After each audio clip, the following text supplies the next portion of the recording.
Good day, all. Ira Epstein of Linn Associates with your agriculture update, and this is for Wednesday, and we're now at April 10th, 2019, just after 2:05 p.m. Central Daylight Time. Well, Steve Mnuchin held a news conference today with one of the reporters, Ms. Eisen, on CNBC, and I got a chance, I happened to have it on and was watching it, and basically he's saying they are making really good progress with China. They had a long conversation last night. They think they have the enforcement mechanism worked out.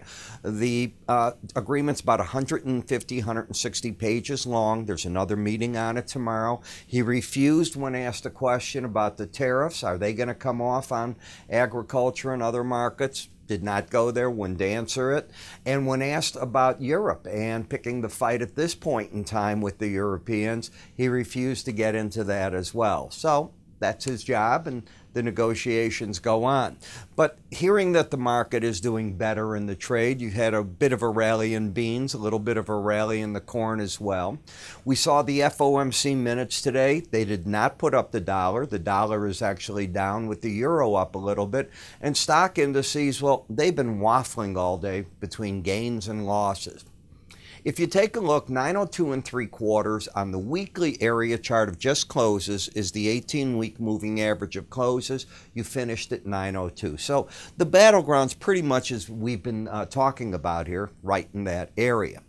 If we take a look at the action, you can see that you've got the spike up, the break low, you don't get follow through in either direction, and you're seeing that on the swing line, which made a new break low, and then today's rally high at 903 3/4 took out 2 days ago's high of 903 1/2.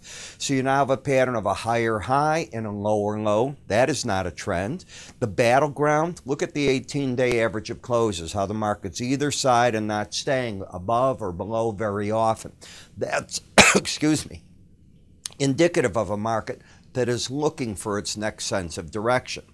We're fairly far away, though, from upper and lower Bollinger Bands. So this can continue a bit, and that's the problem. You know, as you try to think a trend's going to get going, it doesn't. You get whipped, and I'm seeing that in all kinds of trade. It's not just here. It's in the financial markets as well.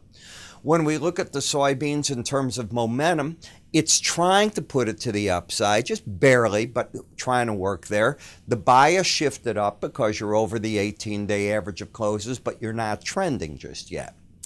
In the meal market, I can make an argument of lower highs, at the same time higher lows, all happening against this 18-day average. Again, the market's looking for direction. Now, in this market, if you were to get over 311, which was today's high and it was 2 days ago's high, that would give you in the short term higher lows, higher high, and put into play the possibility of resistance at 313.30, the 100-day average. If you exceeded that by much, maybe you can get to the 316. If the market breaks down without taking out 311, and gets through 308.30, you could argue that you're keeping the trend down and putting into play the 304.60 level. I'll let you pick which one of those is going to happen. Soybean oil, really not a lot different than beans and meal. Hugging this 18-day average of closes. It does have an uptrend at work, though. Higher lows, but at the same time, look at this, lower highs. So similar to the others, you're getting ready for a breakout one way or the other. Should you take out 29.14, the next resistance is the 100-day average at 29.32 and then again at 29.48. If the market doesn't take out 29.14 and takes out 28.78, then the pattern of lower highs and lower lows would kick in, potentially projecting to the lower Bollinger Band of 28.37. You could also just stay right where you're at and just chop apart everyone. In the corn market, even though the trend is down, you can't get away from the fact the market's very oversold and it's losing some of the momentum to the downside. If the market were to get up and over 366 1/4, it's probably going to be, if that happens, it'll probably be very close tomorrow to wherever the 18-day average is, because that 18-day average is slipping about 3/4 of a cent to a penny a day, so it would be right in that average for a resistance point. In the wheat market, we've gone from the upper Bollinger Band to the lower Bollinger Band in 5 days, and we're just staying in a narrow range. Narrow ranges are exciting.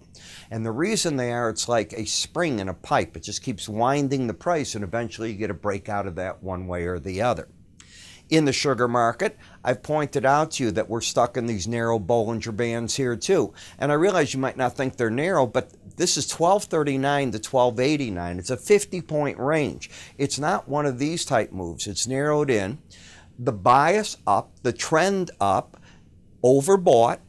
Can the market get up to the upper Bollinger Band? Support's going to be if it breaks between the 100-day average and the 18. Resistance, 1289, the upper Bollinger Band.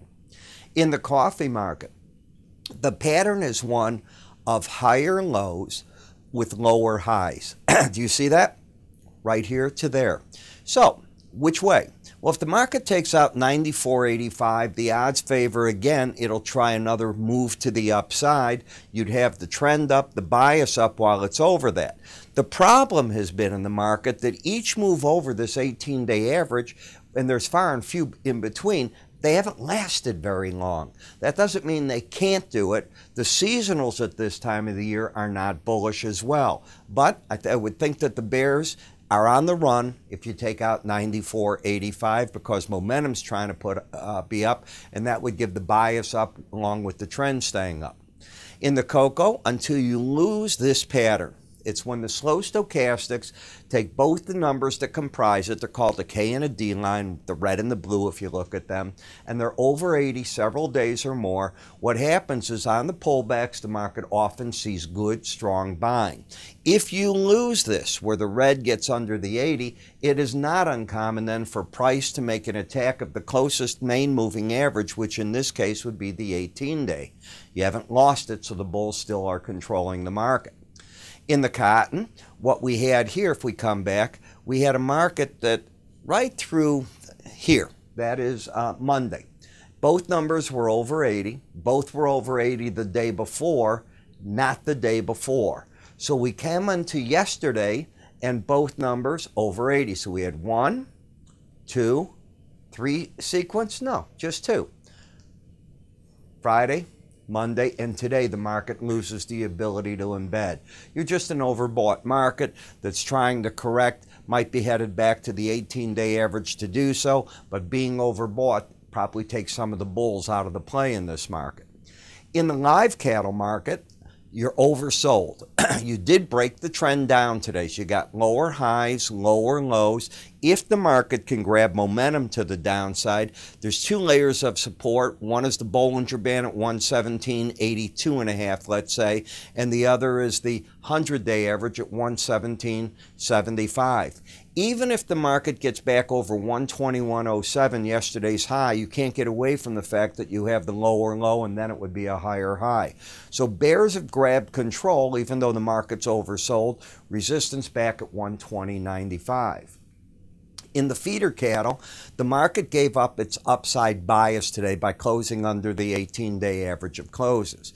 The pattern is one of higher lows. If we come right here, we can see that yesterday's high of 151.10, this high was 151.42.5. So therefore, what you've got are lower highs, higher lows. That is not a trend. And the battleground, how many days have we been hitting this 18-day average one after the other? That's what you're fighting in this market. In the hogs, as the market fell back to the 18-day average of closes for support, it did it here, it did it here. That's the number that you watch. The first challenge after you get up high is often what does it do there? Well, the market made up a good part of what it lost. While it was up 130 points today, yesterday the market was limit down. So yesterday's limit down culminated in the market making a run for that number and then closing a bit higher. We talk about this and a lot more in our research. And if you like trading hogs, the grain markets, playing for the weather conditions at this time of the year, we are right up your alley. Do you know we have our own meteorologist on staff here? So when we're talking weather, we're not talking local weather. We are talking people that know the game. They've been with us for a decade, I guess, longer. And they're writing about the impact they're seeing. Like we have one of these bombs forming right now. You know about that, the weather bomb. So we wrote about today, for those of you in the livestock business, what the livestock people are doing through the plains and so on, because this time of year is highly unusual. First of all, getting one of these pressure bombs, as they call it, where the millibars just come crashing in, you get them rarely. We're having 2 of them now. This second one, almost back to back with the other one. But the snow damage in parts of the country is going to create chaos. It hurts travel, if you will, for the animal. How do you get them to market and so on? We discuss all this, and we discuss it also in the weather section and how it affects agriculture. So if you haven't seen this, and you probably don't get to see things like this from your broker, you might want to take a free try by either giving us a call or going to our website. You'll see a carousel of free offers. Simply click it, and away you go. I'm Ira Epstein. You have a good day.